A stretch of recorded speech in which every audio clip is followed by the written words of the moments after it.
Bismillahirrahmanirrahim. Dear students, Assalamu alaikum. I am Muhammad Waqas Ansar, your English teacher.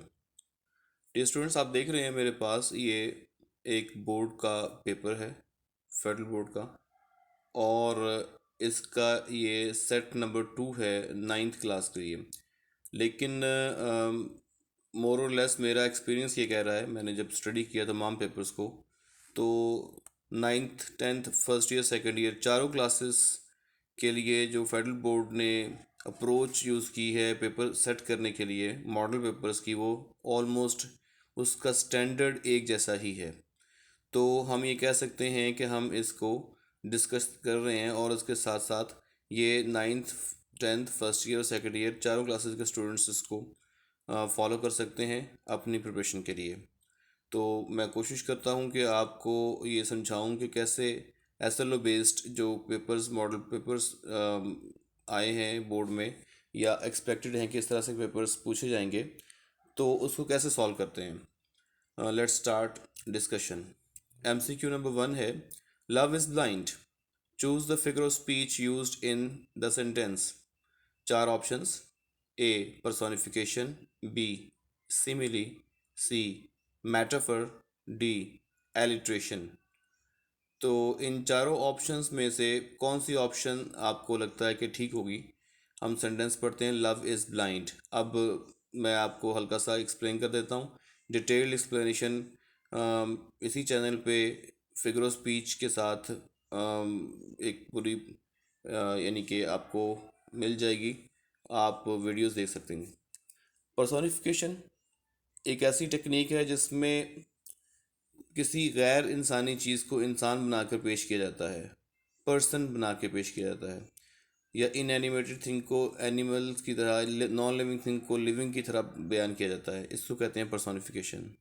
Simile जो option B में लिखा हुआ है, वो एक ऐसी टेक्निक है जिसमें एक चीज़ को दूसरी चीज़ से कंपेयर किया जाता है, एक कंपैरिजन है।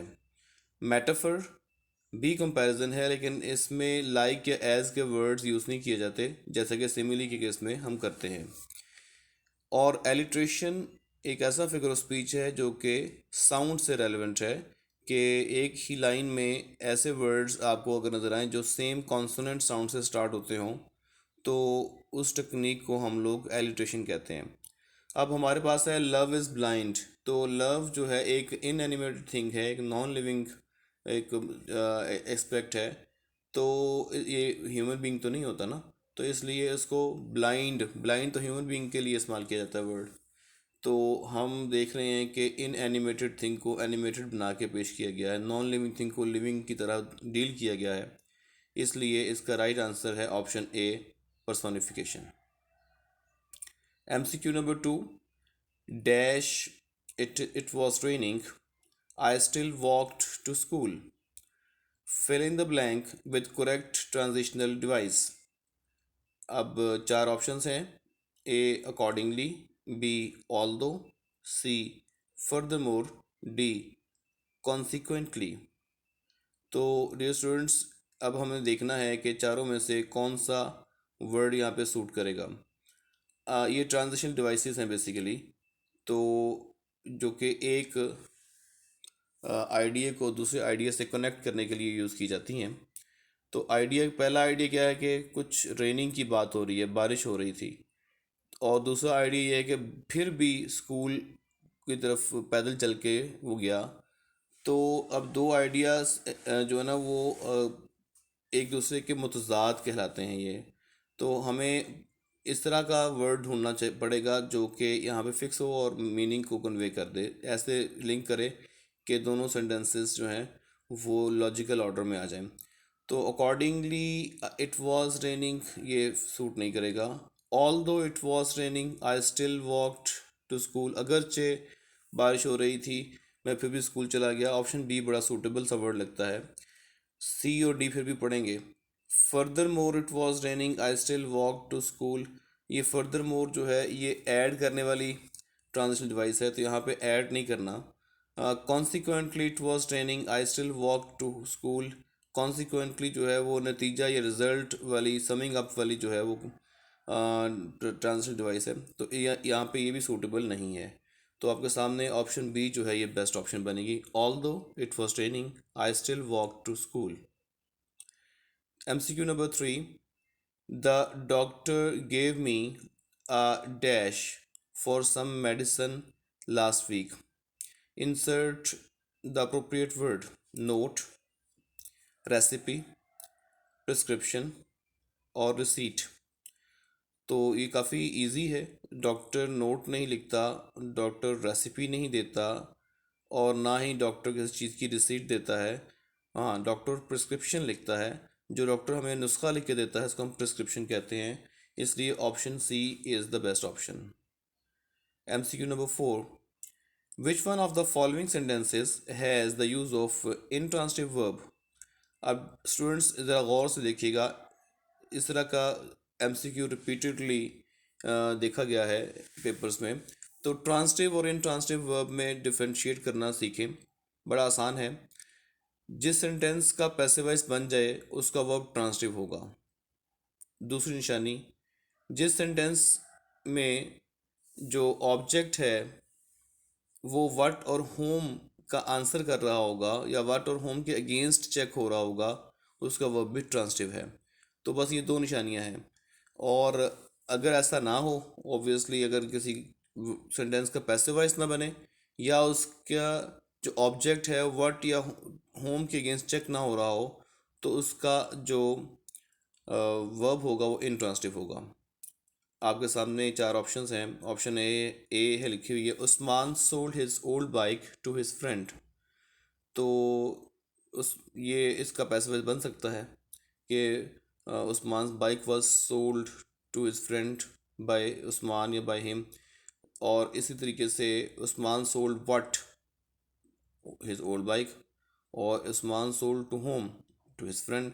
ये व्हाट और होम दोनों में ही फिक्स हो रहा है। ऑब्वियसली इसमें जो वर्ब सोल्ड है ये ट्रांसटिव है, ये इंट्रांसटिव नहीं होगा।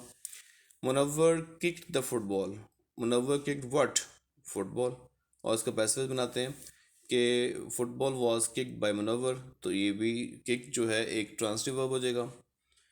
The horse galloped wildly. The horse galloped how? ना तो ये व्हाट को आंसर कर रहा है ना ही ये होम को आंसर कर रहा है, इसलिए हमारा ये वाला जो वर्ब है गैलप्ड ये इंट्रांसिटिव है, इसका पैसिव वॉइस भी नहीं बन रहा। She left the keys on the table. She left what? Keys. इसलिए ये वर्ड के अगेंस्ट चेक हो रहा है इसका ऑब्जेक्ट, तो ये इसका मतलब है लेफ्ट एक ट्रांसिटिव वर्ब है। तो सारी ऑप्शंस में से ऑप्शन सी का जो वर्ब होगा वो इंट्रांसिटिव माना जाएगा। MCQ number 4, sorry 5.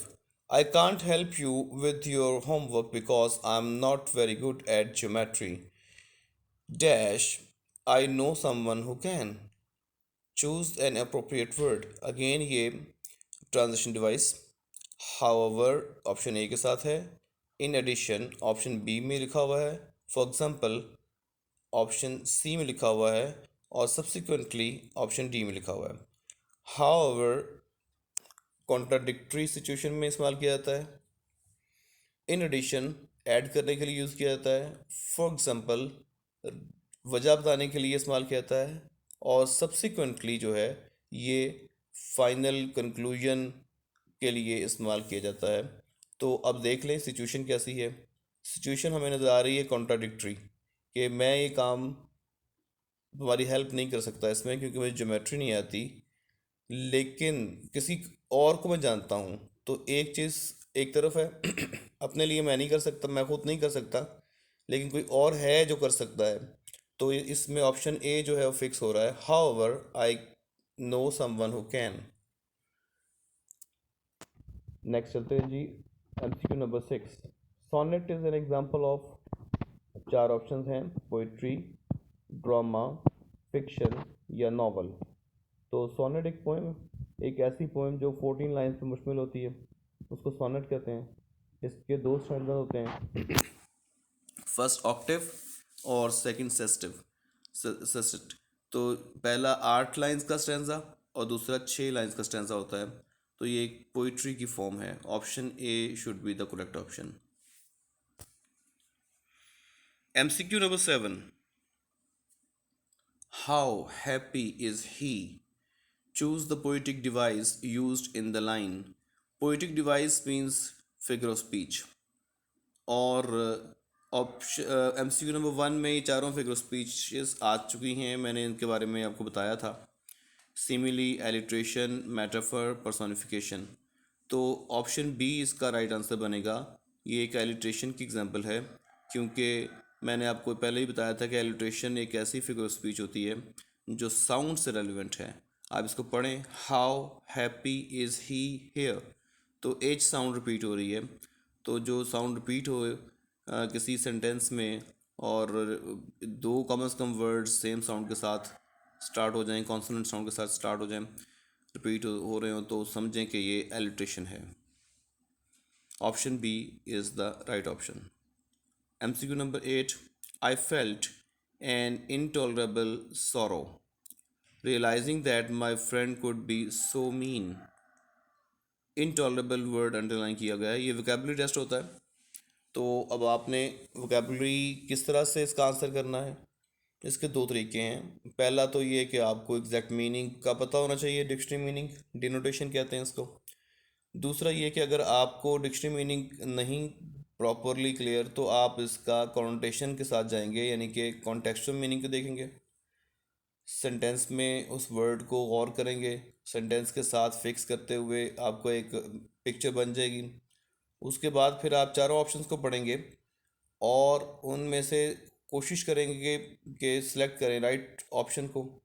अब इसमें भी मैं आपको टेक्निक बताता चलूँ कि चार ऑप्शंस में से दो ऑप्शंस या तीन ऑप्शन बाद का जो है वो सेम मीनिंग के साथ जा रही होती हैं, तो समझे कि ये तीनों या दोनों तो इसका आंसर नहीं बनेगी, क्योंकि सेम मीनिंग वाले वर्ड्स तो वो रिपीट नहीं करेगा ना राइट ऑप्शन के साथ, तो समझे कि लॉजिकली वो रॉन्ग ऑप्शन होंगी। तो चलें पढ़ते हैं। तो I felt N intolerable sorrow, वैसे भी इनटॉलरेबल का मतलब होता है जो काबिल बर्दाश्त ना हो।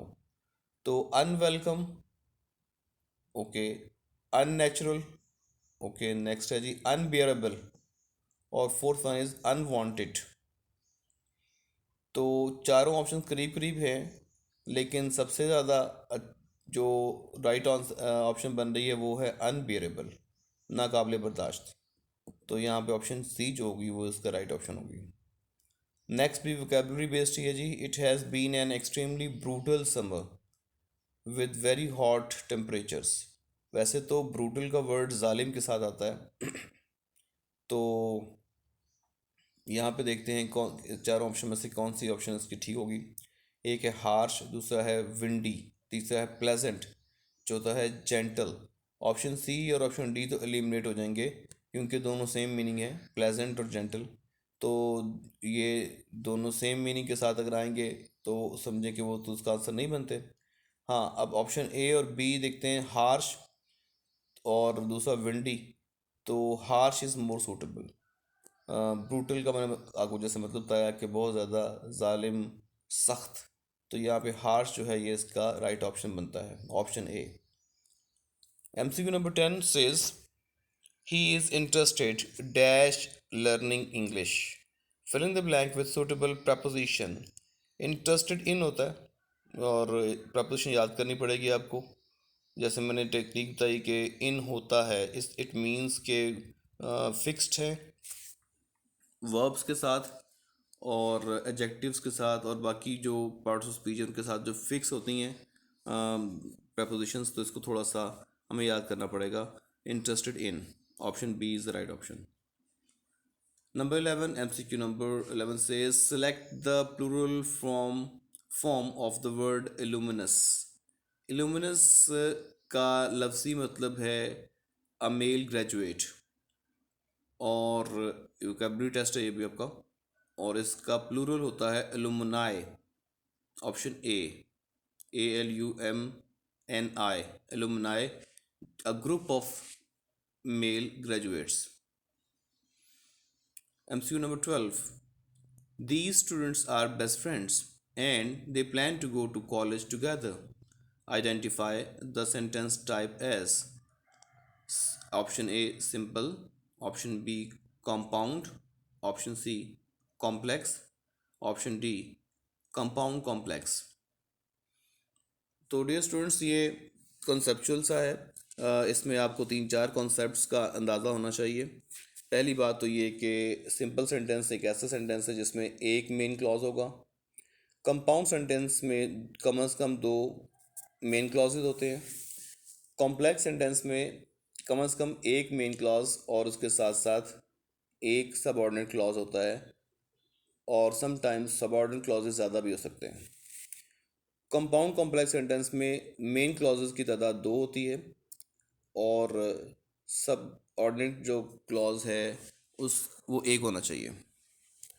अब मेन क्लॉज क्या होता है और सब ऑर्डिनेट क्लॉज क्या होता है ये भी समझ लें।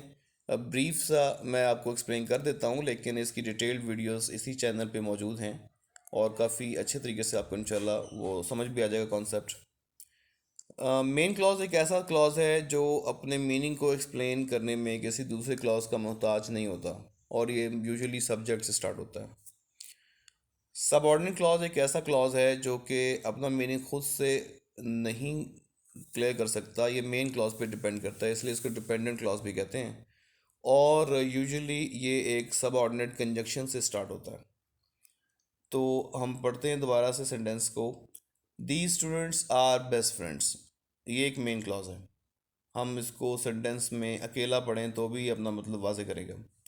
एंड, ये एंड जो है ये एक कोऑर्डिनेटिंग कंजक्शन है जो किसी क्लॉज का पार्ट नहीं बनती। They plan to go to college together, अगर हम इसको ऐसे पढ़ते हैं कि they plan to go to college together, तो ये भी एक मेन क्लॉज ही है। ये भी अपना मीनिंग खुद से कन्वे कर रहा है कि वो इकट्ठे कॉलेज जाने का मंसूबा बनाते हैं। तो इसका मतलब ये हुआ कि दो मेन क्लॉजेज इकट्ठे हो गए, दरमियान में कोऑर्डिनेटिंग इंजेक्शन आ गई, तो ये कंपाउंड सेंटेंस होगा। Option B is the right option. MCQ number 13. My sister is a very kind and generous person. Dash, she helps me with my homework and drives me to basketball practice. अब ये जो चार options हैं, likewise, additionally, as a result, for example, ये भी transitional devices हैं। आप देख लें स्टूडेंट्स, दो या तीन MCQs ट्रांजिशनल डिवाइसेस क्या इस पेपर में ही आ गए हैं। तो इसलिए आपको ट्रांजिशनल डिवाइसेस को अच्छे तरीके से पढ़ना होगा। इसकी काइंड्स होती हैं और उसके लिहाज से सूटेबल जो भी सेंटेंस सिचुएशन में यूज़ होने वाला ट्रांजिशनल डिवाइस है वो उसको हम सेलेक्ट करेंगे। तो ये लाइक वाइज है, इसको यहाँ पे लिखते हैं हम, इसको ना वन बाय वन फिक्स करते हैं और उसके बाद देखते हैं कि क्या सूट करेगा। My sister is a very kind and generous person, likewise she helps me with my homework and drives me to basketball practice. Likewise यहाँ पे इतना सूट नहीं कर रहा। My sister is a very kind and generous person. Additionally, she helps me with my homework and drives me to basketball practice. ये additionally यहाँ पे fix हो सकता है, लेकिन चारों ऑप्शन पढ़ेंगे, हो सकता है ज़्यादा सूटेबल भी ऑप्शन को नज़र आ जाए हमें। My sister is a very kind and generous person. As a result, she helps me with my homework and drives me to basketball practice. ये इतना सूट नहीं कर रहा। My sister is a very kind and generous person. For example, she helps me with my homework and drives me to basketball practice. ये option D ज़्यादा suit कर रहा है। ऑप्शन बी भी इसमें फिक्स हो सकता है, लेकिन जब दो ऑप्शन इकट्ठी आ जाती हैं तो इसमें मोस्ट सूटेबल देखेंगे तो मोस्ट सूटेबल ऑप्शन डी है। उसकी रीज़न क्या है कि यहाँ पे एक स्टेटमेंट दी जा रही है कि मेरी सिस्टर जो है काइंड भी है और जेनरस भी है, और इस स्टेटमेंट को एक्सप्लेन किया जा रहा है कि वो क्यों काइंड और जनरस है, क्योंकि वो उसको हेल्प भी करती है होमवर्क में भी और उसको लेके जाती है बास्केटबॉल प्रैक्टिस में के लिए। तो यहाँ पे ऑप्शन डी सूटेबल हो जाएगा ऑप्शन बी की निस्बत, क्योंकि एडिशनली नहीं हो रहा ये, बल्कि ये उसकी रीज़न बता रहा है कि इस स्टेटमेंट की कि जनरस और काइंड कैसे बनती है। तो फॉर एग्जांपल यहाँ पे सूट करेगा, option D is the most suitable option. Tania is older dash Saira, while Rehan is dash oldest. Fill in the blanks with suitable words related to degree of adjectives. जी, adjective की degrees होती हैं तीन: positive degree, comparative degree और superlative degree. एक खूबी खामी को बयान करने वाली डिग्री जो है उसको हम पॉजिटिव डिग्री कहते हैं, जैसे कि टॉल। और दो लोगों में मुकाबला किया जाए तो उसको हम कंपैरेटिव डिग्री कहते हैं, उसी खूबी या खामी में, दैट इज़ जैसे टॉलर। और अगर उस खूबी या खामी का मुवाजना सबसे किया जाए, जो भी वहाँ पे लोग मौजूद हैं उन सब में किया जाए, तो सुपरलेटिव डिग्री यूज़ करेंगे। For example, tallest. तो अब यहाँ पे देखते हैं कि कौन सा ऑप्शन जो है वो सूट करता है इस सेंटेंस में। ऑप्शन ए में देन और दा लिखा हुआ है। T H A N then जो है वो कंपैरेटिव डिग्री में यूज़ करते हैं हम लोग। T H E N then use नहीं करते। T H E N then का मतलब होता है फिर या तब। और T H A N then जो है वो कंपैरिजन में यूज़ किया जाता है, मुवाजना करने के लिए यूज़ किया जाता है। तो Tania is older than Saira, T H A N then यहाँ पे यूज़ होगा। ऑप्शन ए को मैं लेके चल रहा हूँ। While Rihan is the oldest, मुझे लगता है ये द मोस्ट सूटेबल इसकी ऑप्शन ऑप्शन ए ही है। लेकिन क्यों ऑप्शन ए है? क्योंकि दा जो है सुपरलेटिव डिग्री से यूज़ करते हैं, तो ओल्डेस्ट एक सुपरलेटिव डिग्री है, इसलिए यहाँ पे दा आएगा। और ओल्डर जो है वो कंपैरेटिव डिग्री है, तो उसमें देन इस्तेमाल होगा, तो ऑप्शन ए सूटेबल है। फिर भी बाकी ऑप्शन पढ़ लेते हैं। ऑप्शन बी रिजेक्ट हो जाएगी क्योंकि उसमें T H E N then लिखा हुआ है, जो कि यहाँ सूटेबल नहीं है। ऑप्शन सी भी रिजेक्ट हो जाएगी क्योंकि फ्रॉम यहाँ पे फिक्स नहीं हो रहा। फ्रॉम एक प्रपोजिशन यहाँ पे फिक्स नहीं हो रही। और ऑप्शन डी जो है उसमें देन लिखा हुआ है, ठीक है, यहाँ तक सही है। लेकिन नेक्स्ट एन लिखा हुआ है, तो एन ओल्डेस्ट यहाँ पे फिक्स नहीं करेंगे। सुपरलेटिव डिग्री के साथ दा इस्तेमाल करते हैं, जो कि डेफिनेट आर्टिकल है। Number 15. Would you mind dash the gate please? Fill in the blanks with suitable form of verb. Closed, close, to close और closing। बेसिकली ये सारी फॉर्म ऑफ वर्ब्स तो नहीं है, इसमें वर्बल्स भी यूज़ हो गए हैं। तो मैं आपको एक्सप्लेन करता हूँ। वुड यू माइंड जो है एक ऐसा स्ट्रक्चर है जिसमें एक पोलाइट कंसेंट चाहिए होती है, इजाज़त चाहिए होती है। तो जहाँ पे पोलाइट कंसेंट चाहिए होती है वहाँ पे जेरंड यूज़ करते हैं।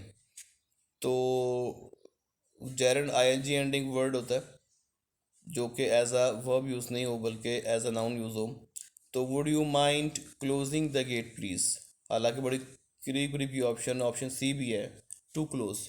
अक्सर बच्चे इसको भी कर सकते हैं select, would you mind to close the door please. और ये हमारे वहाँ एक्सप्रेशन बोला जाता है, लेकिन ये रॉन्ग एक्सप्रेशन है। एक्चुअली यहाँ पे जेरंड ही आना चाहिए था। Would you mind closing the door please या closing the gate please. Option D is the best option. Dear students, मैंने कोशिश की कि आपको एक्सप्लेन कर दूं तमाम एंगल्स के साथ, लेकिन अगर आपको फिर भी कोई प्रॉब्लम फील होती है आप मुझे फ्रीली क्वेश्चन कर सकते हैं। सेकेंडली, मैं तमाम के तमाम जितने बोर्ड के पेपर्स, मॉडल पेपर्स अपलोड हो गए हुए हैं, इनको इनसे रेलिवेंट वीडियोस बनाऊंगा।